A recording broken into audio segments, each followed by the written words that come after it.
Assalamualaikum warahmatullahi wabarakatuh. Kembali lagi di channel Taman Horor.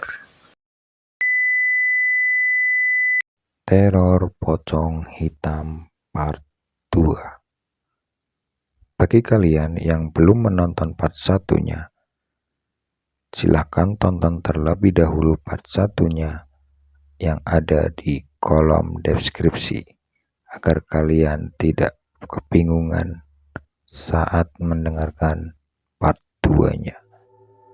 Terima kasih dan jangan lupa tekan tombol like dan subscribe channel ini agar kalian tidak ketinggalan video horor yang lainnya.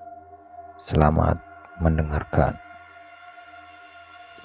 Mas, seru istriku dengan mata sembab menatapku sambil terus memegangi tangan sebelah kiriku. Lama badanku tak kugerakkan, terbaring dengan mata terbuka, menatap ke langit-langit kamar seakan-akan linglung. Istriku mulai membelai keningku dengan tangannya, yang terus memegang tanganku erat. Mas, sampean iku opo ota? Mas, kamu itu kenapa sih? Suara istriku yang terdengar parau. Mila terus berusaha mencoba agar aku tetap sadar saat itu. Sedangkan dia di luar kamar terdengar banyak orang sedang berbicara serius. Sementara Mila terus memanggil namaku berulang kali. Ingin sekali aku menoleh dan berkata padanya bahwa aku sudah bangun. Tapi badanku terasa aneh, karena saat itu badanku tidak bisa digerakkan sama sekali. Seluruh otot bersendian terasa lemas tanpa tenaga. Tubuhku seperti bukan milikku lagi. Dalam diam tak bisa berbuat apa-apa. Aku pikir, mungkinkah aku terkena santet? Berkali-kali aku meminta pertolongan dari Tuhan di surga agar menurunkan musik setnya. Tak berapa lama, pintu kamar dibuka pelan-pelan. Dua orang berbadan tinggi memakai baju serba hitam memasuki kamar. Satu di antara mereka membawa layong dengan bara api di tengahnya. Dari layong itu tercium bau kemenyan. Sesekali juga orang itu menaburkan serbuk kemenyan ke arah bara api kecil tersebut. Sementara satu orang lagi memegang sapu lidi dan tikar yang terbuat dari anyaman kulit menjalin. Tidak berapa lama, tikar berukuran tidak terlalu lebar tersebut digelar di bawah ranjang, disusul dengan kedua orang tersebut duduk bersila dengan ritual yang aneh. Tak ku mengerti, karena aku dibesarkan dari keluarga beragama Kristen. Entah apa yang terjadi padaku semalam, dan baru saja aku terbangun setelah hari sudah sore. Dengan langkah gontai, aku menyusuri rumah menuju dapur. Tenggorokanku terasa kering. Baru saja hendak mengambil gelas di meja, tanganku berhenti saat kulihat gundukan tanah dengan batu nisan berbentuk salib dari kuburan ibu mertuaku. Seolah kembali menjalani kejadian kemarin yang membuatku pingsan dan baru sadar esok harinya. Kini aku diam termenung menatap kuburan ibu mertuaku di perkarangan belakang rumah. Bayangan tentang sosok pocong hitam yang berdiri di bawah pohon jambu air malam itu sangat jelas di ingatanku. Suasana rumah sedang sepi. Istriku bersama Edo dan ayah mertuaku sedang menghadiri acara di gunungan dengan lapangan kecil di dekat pertigaan jalan utama desa. Aku tahu dari pesan tulisan istriku yang diletakkan di meja kamar. Dulu aku ini tipe orang yang susah percaya dengan hal gaib, karena menurutku sangat tidak masuk akal. Apalagi di zaman serba modern sekarang ini. Sempat aku berpikir apa mungkin terkena santet, tapi siapa pula yang menyantet, sedangkan aku sendiri saat itu baru 2 hari di rumah. Apalagi bapak mertuaku juga terkenal sangat ramah dan lagi beliau juga mantan pejabat desa. Dahulu, saat aku masih kuliah, aku sempat penasaran dengan hal mistis.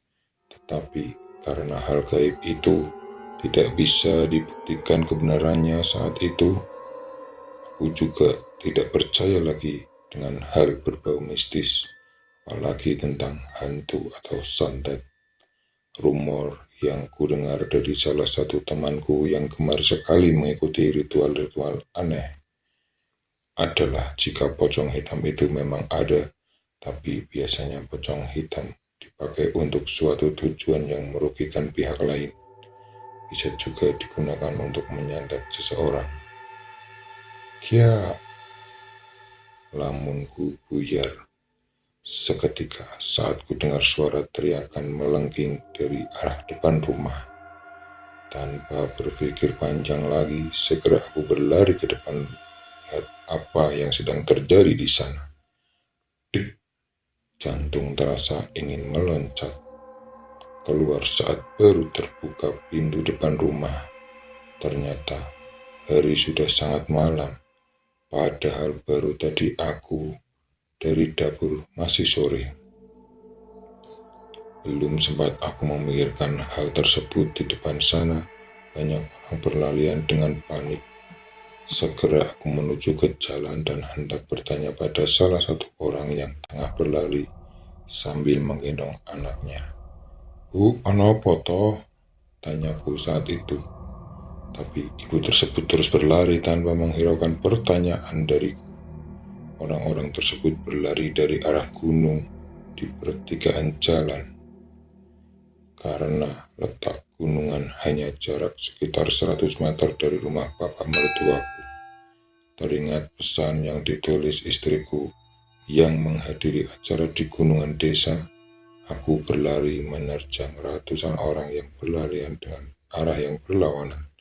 Yang terfikir saat itu adalah istri dan anakku saja. Ratusan motor yang terparkir rapi panjang menghadap ke arah gunungan.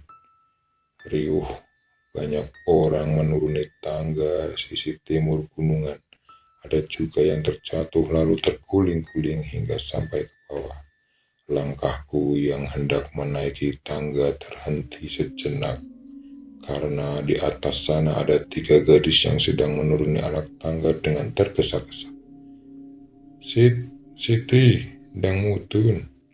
Siti, cepet turun, seru salah satu gadis dengan banyak tato di lengan kirinya yang memanggil rekannya. Bruk! Dan benar saja, aku jatuh terjengkang setelah tertabrak salah satu gadis yang menuruni tangga berlari. "Yur kawan iku ngawur ae. Yur kamu itu ngawur," ucap salah satu orang gadis yang berdiri di sebelahku. Ia terlihat seperti akan menolongku, tapi niatnya tercegah oleh gadis yang menurutku paling cantik di antara mereka. Menarik keras rekannya tersebut dan mengajaknya untuk melanjutkan berlari. Masih dalam posisiku yang terlentang di tanah, kulihat gadis yang tadi ditarik oleh temannya itu menoleh padaku seolah minta maaf atas perilakunya temannya yang menabrakku hingga terjatuh. Kembali aku teringat istri dan anakku. Segera aku bangkit dan kembali berlari menaiki tangga dan mencari istri dan anakku. Sedangkan di atas gunungan, suatu yang menurutku sangat mengerikan sedang terjadi. Banyak orang sedang berteriak, bersahut-sahutan. Suara teriakan itu sangat keras, hingga dadaku ikut bergetar. Kuedarkan pandanganku ke segala arah, namun yang kulihat hanyalah orang yang berlarian ke sana kemari. Bro! Kali ini suara keras itu berasal dari panggung besar yang didirikan di atas gunungan. Di sana bersamaan runtuhnya panggung, banyak orang yang tadinya berada di atas panggung tersebut dan jatuh, lalu tertimpa terok. Lalu entah kebetulan atau tidak, mataku tidak sengaja melihat bola-bola api sebesar bola kasti berwarna merah, sedang meluncur dari atas ke arah tempat di mana saat itu aku sedang berdiri. Sempat aku melindungi kepalaku dengan kedua tangan, tapi saat bola-bola api itu menghantam tanah, bukan ledakan atau hancuran yang terjadi, tetapi saat bola api itu menghantam tanah tidak terjadi apapun. Saat itu bola-bola itu seperti hilang di antara ratusan orang yang sedang berlari. Kepanikan. Bruk, kembali aku jatuh, posisi terlentang di tanah. Setelah badanku ditabrak oleh seorang yang berlari tergesa-gesa karena panik. Nafsuku tersenggal, bahkan ku rasakan tangan dan kakiku terinjak-injak oleh orang-orang. Nah, itu dia tadi ceritanya.